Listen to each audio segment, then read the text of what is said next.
Hello there, people of the internet. We are back again, and before I start anything, I just want to say I'm thinking of streaming Persona 5 Strikers tonight. It's a consideration. If you're interested or you think you're going to be able to make it out to a stream, let me know.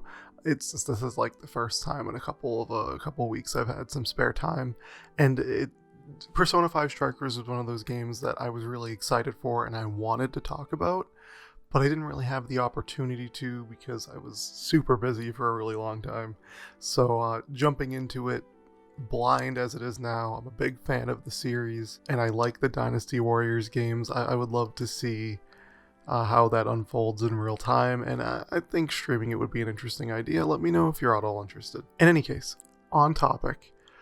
Today I actually wanted to talk about the brand new information we got from the Pokemon 25th anniversary event. Now, despite the fact that I've never really talked about my relationship with Pokemon on this channel, it is a series that is really deep and close to me. I've grown up playing all of the games since I was a child, and I've essentially been there every step of the way through all the blunders and the high points, and I genuinely enjoy playing a lot of Pokemon games and experiences. You know, as much as people take a big crap right now on Sword and Shield, the expansion pass and max raid adventures were some of the most fun I've ever had playing Pokemon with my friends, like bar none. It was something a little new, and something that I genuinely enjoyed doing, that gave me an excuse to not just jump on Pokemon Showdown and play competitive matches there instead of actually playing the new video games that just came out. But regardless, if you were not there or you've been living under a rock, we've gotten two new big game announcements. One slated for the end of this year and one slated for the beginning of next year. We got remakes of Pokemon Diamond and Pearl that pretty much look a little bit too faithful to the original source material, and that's something I kind of want to get into. And then we got Pokemon Legends Arceus, as they call it. I've always called it Arceus, and this is the first time they've actually said Arceus's name.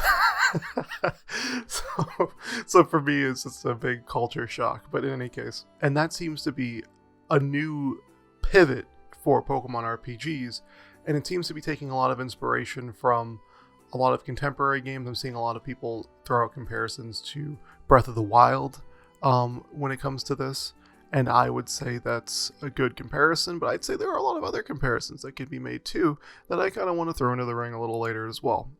In any case, let's first talk about Pokemon Diamond and Pearl remakes. Now, Diamond and Pearl were games that were kind of special to me, and that I think can be said for a lot of people who are into commentating Pokemon and who like Pokemon nowadays.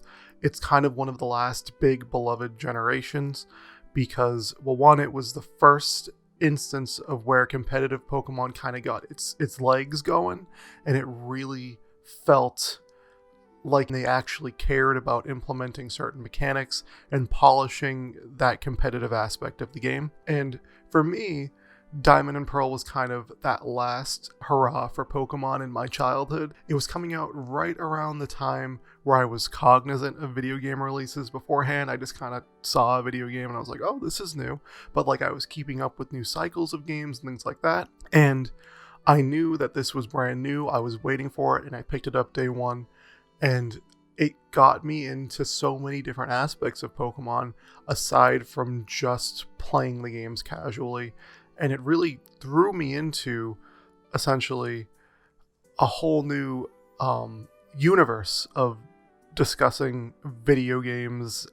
It was essentially my first foray into competitive video games. I think can be said for a lot of people. Like watching those old Gen 4 Wi-Fi battle videos, that was something special. It was something really genuinely special. And I feel like they had to do it one of two ways to really make Gen 4 remakes work very well. And I don't know how well they did it. Now, I see a lot of people online complaining about how the art style looks, how like the overworld character designs look kind of funky. And I mean, that's not a big deal to me.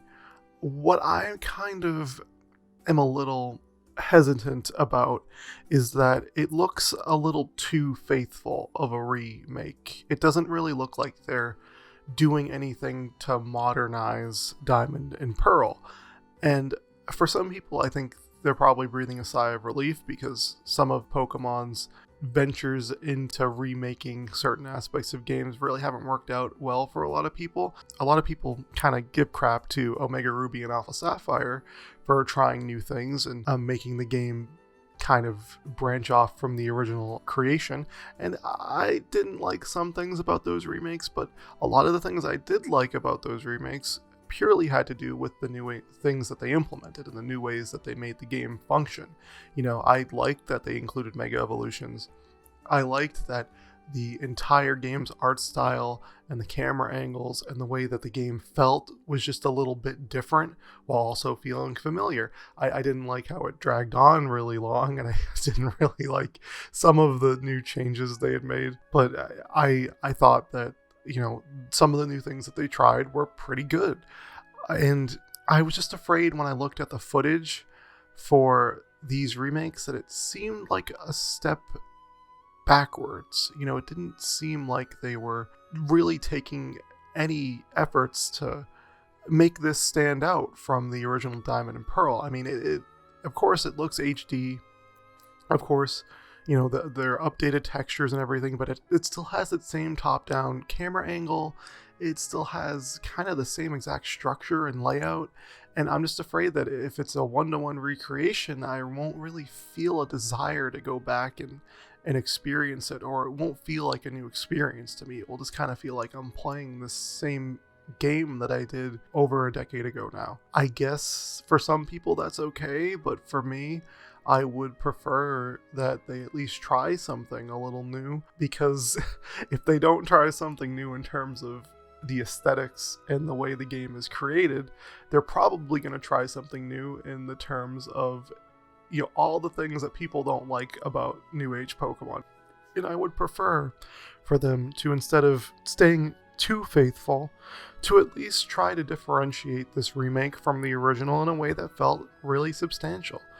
I mean, I'm sure there are some minor changes that are going to be made to the gameplay experience and that are going to make it stand out, but like, minor changes really aren't felt in the grand scheme of things for a lot of things like Pokemon.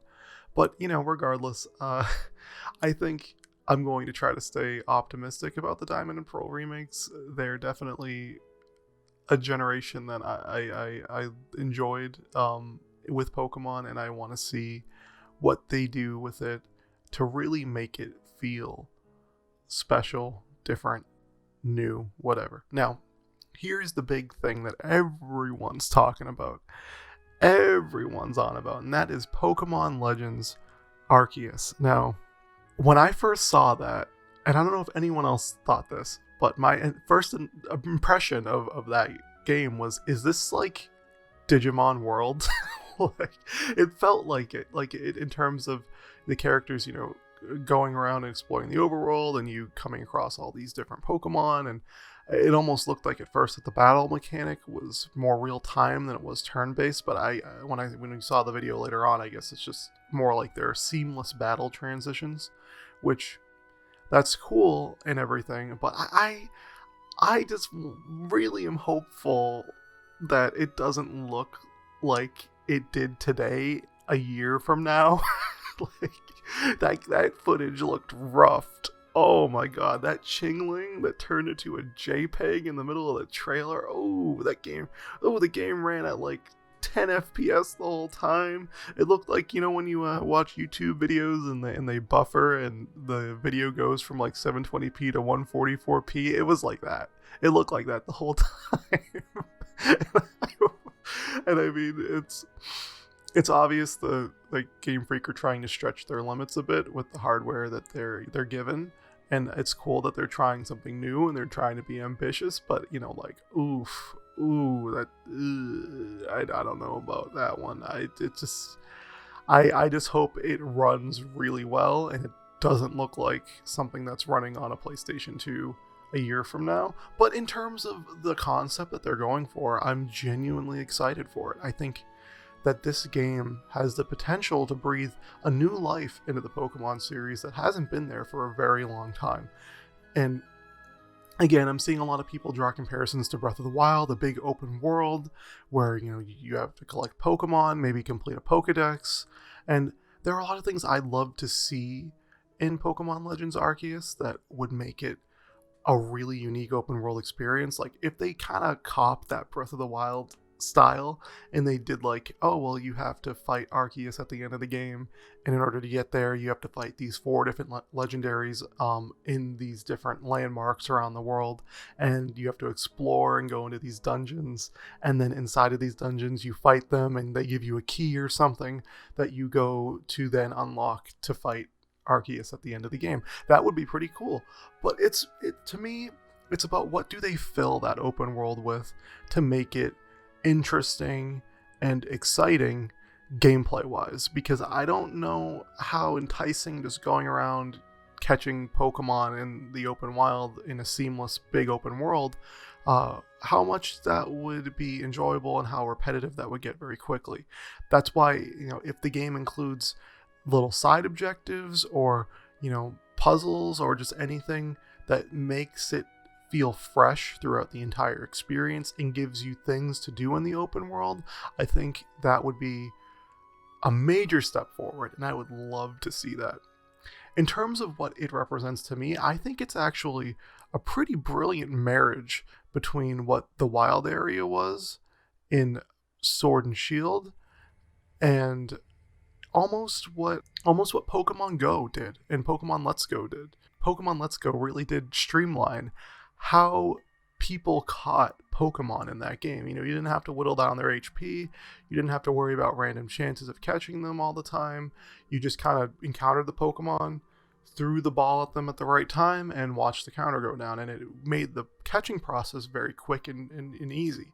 And it seems like they're implementing that mechanic in some fashion into this video game, while also including that big open world exploration of the wild area from Sword and Shield. And I am so down with that. I always wondered why there was such a big disconnect between how the Pokemon anime and the lore carried itself and how the game carried itself. And now they're kind of marrying the two together in terms of, hey, you shouldn't have to get into a battle with every single wild Pokemon you encounter.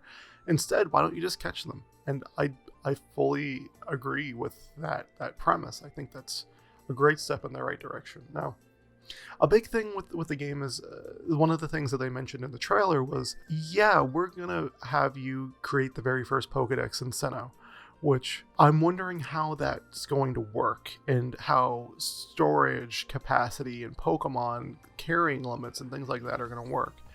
I imagine that the PC doesn't exist in this universe because this is set in the distant past. So my first fear was like, oh, are you just going to have to carry 6 Pokemon around at a time and then go all the way back to the village and then return them to the professor and then rinse and repeat the entire experience? That would be really repetitive and stupid. But I don't think they would do that. I think they would probably have essentially almost unlimited carrying capacity of Pokemon, because there's presumably not going to be a battle league, or there's not going to be any sort of gym battles, and there's really not going to be any established rule of how many Pokemon you can hold on to. It's kind of going to be the Wild West of Pokemon. So maybe you could just hold a ton of Pokemon at once and send them off to the professor when you're done. And I mean, that would be pretty cool too.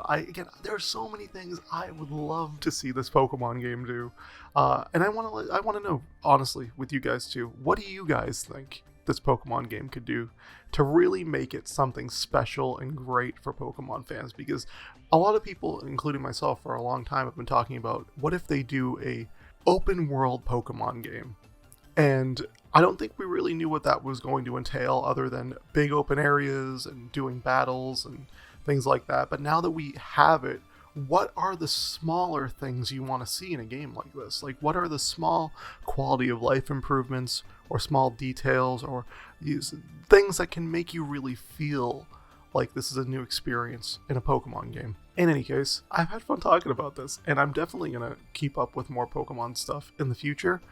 I absolutely am this is the most excited I've been for Pokemon information in a very long time. I feel like it's a broken record, and people say it all the time. No one hates Pokemon games more than Pokemon fans do.